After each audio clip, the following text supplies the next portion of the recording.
Chương 9: Con đường tâm linh và con đường xã hội.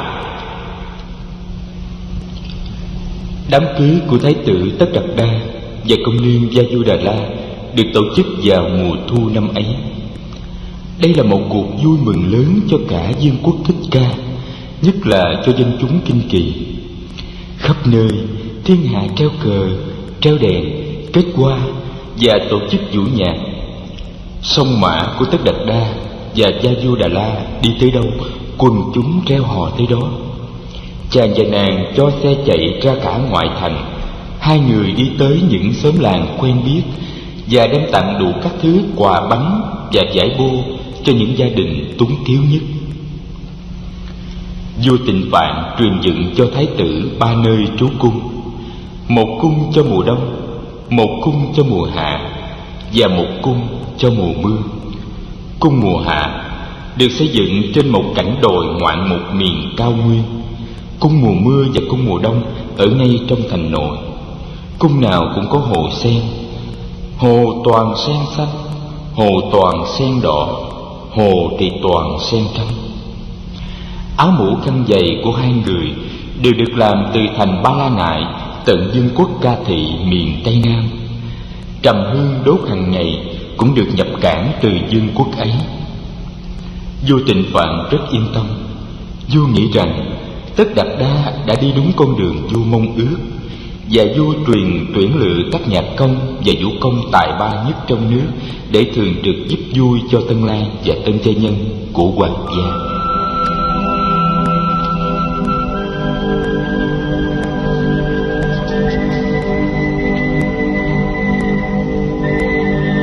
Nhưng hạnh phúc của Tất Đạt Đa cũng như của Gia Du Đà La không phải là được sống trong bưng bít, trong quyền quý, trong giàu sang. Hạnh phúc của hai người là sự chia sẻ những nỗi niềm và những ước vọng của tâm linh với người mà mình có thể cởi mở tấm lòng. Họ không thực sự để tâm đến các cao lương mỹ vị hoặc các thứ xem y lụa là. Họ thấy cái đẹp của vũ nhạc, nhưng họ không say mê trong việc vui chơi. Họ có những khao khát riêng của họ, khao khát tìm được những câu trả lời thỏa đáng cho tâm hồn và cho xã hội.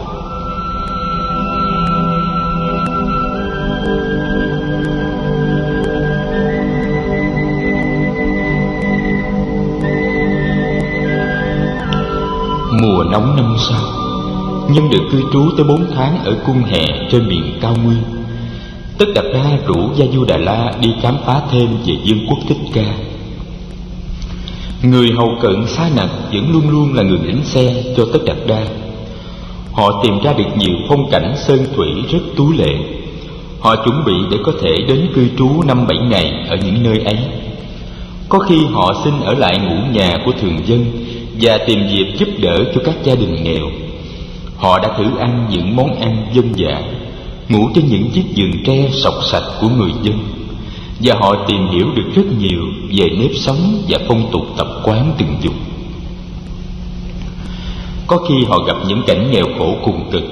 Họ gặp những cặp vợ chồng có tới 9 hoặc 10 đứa con, đứa nào cũng ốm tông teo, đứa nào cũng bệnh tật.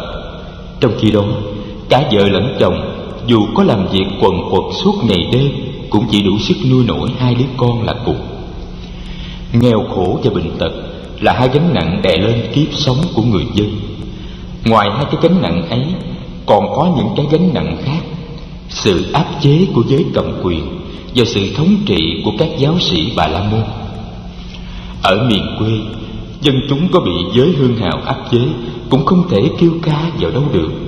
Kinh thành xa quá, vả lại ở kinh thành họ cũng không quen biết ai. Tất Đạt Đa nhìn những em bé ốm tông teo, 2 chân khẳng khiu như những ống sậy và cái bụng to phình vì dung sang. Tất Đạt Đa nhìn những kẻ tàn tật và bệnh hoạn ăn xin ở các ngã đường. Những cảnh tượng này làm cho thái tử mất hết mọi niềm vui. Chàng thấy con người bị kìm hãm trong một tình thế không lối thoát. Chàng thấy dù chàng có quyền lực của một vị quốc vương, chàng cũng không thể thay đổi tình trạng. Tất Đạt Đa biết khá rõ về tình trạng triều đình. Người quyền quý, làm đủ mọi cách để bảo vệ quyền thế và lợi lộc của mình, không đếm xỉa gì đến nỗi khổ đau của người khác. Họ lại còn lấn áp nhau, ganh tị nhau, và những tranh chấp của họ đã làm cho chàng chán ngán cảnh chính trường. Quyền lực của phụ vương chàng rất giới hạn và mỏng manh. Tất Đạt Đa thấy rất rõ điều ấy. Làm vua như phụ vương chàng không thực sự có tự do. Vua bị ràng buộc đủ thứ, và quyền bính lại chính là tù ngục đang giam hãm vua. Phụ vương chàng biết trong triều đình có những vị đại thần hư hỏng và nhiều tham vọng, nhưng lại phải dựa vào những người ấy cho tình thế ổn định. Chàng nghĩ, nếu chàng đứng vào địa vị của cha, có thể chàng cũng phải làm như thế.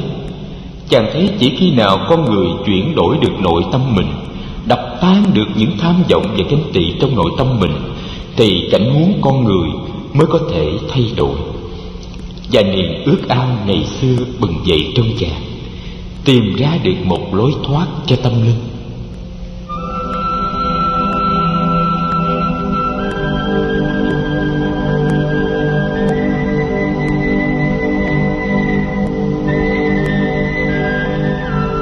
Gia Du Đà La là một cô gái rất thông minh. Nàng hiểu được tâm trạng của chồng. Nàng có đức tin nơi Tất Đạt Đa. Nàng biết nếu Tất Đạt Đa quyết tâm tìm kiếm con đường giải thoát thì chàng sẽ tìm ra. Nhưng nàng cũng là một cô gái rất thực tế. Cuộc tìm kiếm này có thể kéo dài trong nhiều tháng, nhiều năm, trong khi những khổ đau hiện thực vẫn xảy ra hàng ngày trong cuộc sống. Vì vậy nàng nghĩ phải làm một cái gì ngay trong giờ phút hiện tại, và nàng bàn với Tất Đạt Đa những phương pháp có thể làm vơi bớt nỗi khổ của những người thiếu may mắn nhất trong vương quốc. Công việc này nàng đã bắt đầu từ hơn 2 năm nay ở các xóm nghèo. Công việc ấy một mặt có thể xoa dịu bớt khổ đau của một số người, một mặt có thể đem lại chút ít bình an và hạnh phúc cho tự tâm nàng. Gia Du Đà La tin rằng tình yêu của Tất Đạt Đa có thể là lưng tựa vững chãi và lâu dài cho công việc ấy. Từ thủ đô Ca Tỳ La về, các vật dụng cần thiết cho cuộc sống tại Hạ Cung vẫn được chở tới đều đều. Trong cung, số người hậu cận, nấu nướng, dọn dẹp và chăm sóc rất đông. Tất Đạt Đa và Gia Du Đà La gửi bớt những người này về thành. Họ chỉ giữ lại một số người đủ để chăm sóc vườn cảnh, nấu nướng và dọn dẹp. Và cố nhiên là họ giữ lại Sa Nặc. Gia Du Đà La tổ chức lại đời sống hàng ngày cho thật đơn giản. Nàng hay vào bếp chỉ dẫn cách thức nấu những món ăn đơn giản mà hợp với khẩu vị của Tất Đạt Đa. Nàng ưa tự tay săn sóc sự ăn uống và sự phục sức của chàng. Nàng luôn luôn tham khảo ý kiến của chàng về những công việc xã hội mà nàng dự tính tiếp tục khi trở về thủ đô. Tất Đạt Đa hiểu biết được nhu cầu hành động của nàng và luôn luôn tỏ ý quan tâm về những dự án này, khiến cho Gia Du Đà La càng lúc càng thêm tin tưởng. Tuy hiểu được Gia Du Đà La và biết giá trị của công việc nàng làm, Tất Đạt Đa vẫn thấy con đường của nàng chưa phải là con đường có thể thực sự đem lại an lạc cho tâm linh. Lối thoát mà nàng nghĩ đã tìm ra chỉ là một phương thuốc thoa dịu có tính cách tạm bợ. Con người bị trói buộc không những bởi những điều kiện xã hội mà còn bởi những phiền não nội tâm nữa. Gia Du Đà La hiện có thể làm được một ít công việc giúp người nghèo khó và bị áp bức, nhưng trong xã hội mấy ai có được những điều kiện thì giờ và vật chất để làm được như nàng. Và nếu như nàng bị kẹt vào một trong những tâm lý sợ hãi, ganh tị, cay đắng hoặc oán thù, liệu nàng có đủ nghị lực để tiếp tục công việc nữa không? Tự thân Tất Đạt Đa cũng đã trải qua những giai đoạn nghi ngờ, bất mãn, khổ đau và bực tức khi nhận ra được thực trạng trong triều và ngoài nội, không vượt thoát được những khổ đau của nội tâm, không đạt tới được sự an bình của nội tâm, thì hành động xã hội lấy đâu làm căn cứ để xuất phát. Chàng nghĩ như thế, nhưng chàng không nói với Gia Du Đà La. Chàng không muốn nàng lo âu và nghi nan trong giai đoạn này.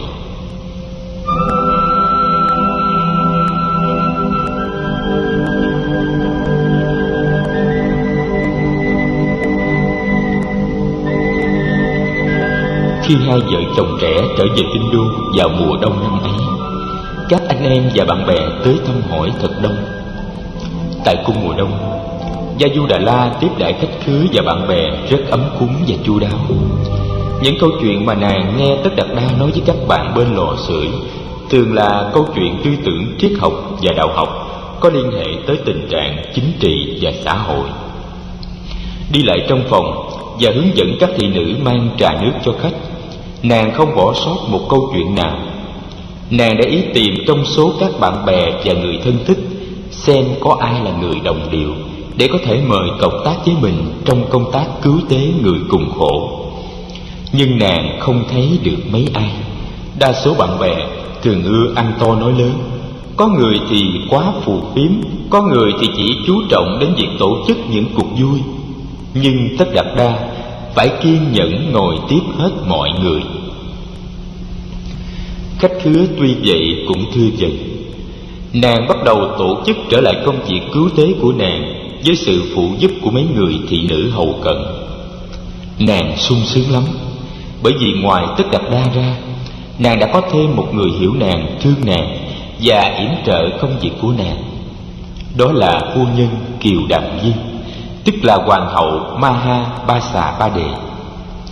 Hoàng hậu rất quan tâm đến hạnh phúc của nàng, bởi bà biết nếu nàng có hạnh phúc thì Tất Đạt Đa cũng có hạnh phúc. Nhưng không chỉ vì lý do đó mà bà ủng hộ công tác cứu trợ của Gia Du Đà La. Bà là một người có lòng nhân từ, và ngay trong chuyến đầu đi với Gia Du Đà La vào xóm cùng dân, bà đã thấy ngay được giá trị của công việc Gia Du Đà La đang làm. Giá trị ấy không phải là những vật dụng mà người cứu trợ đem tới như gạo, bột mì, vải và thuốc men. Giá trị ấy là cái nhìn, hai bàn tay và tình thương của người đã chịu đi tới tiếp xúc với những người kém may mắn. Hoàng hậu không phải là một người đàn bà tầm thường. Bà thường nói với Gia Du Đà La rằng người đàn bà cũng có đủ trí tuệ và sức khỏe để đảm nhiệm những trách vụ trong xã hội, không thua gì người đàn ông. Người đàn bà có khả năng tạo ra khung cảnh ấm áp và hạnh phúc của gia đình, nhưng không phải vì vậy mà người đàn bà sinh ra là để ở suốt ngày trong bếp núc. Hoàng hậu Kiều Đàm Di đã tìm thấy nơi người con dâu một người bạn đồng chí. Bởi vì Gia Du Đà La vốn là một cô gái có chí khí và có nhận thức độc lập, không những bà muốn yểm trợ tinh thần cho nàng, mà bà còn hứa sẽ làm việc chung.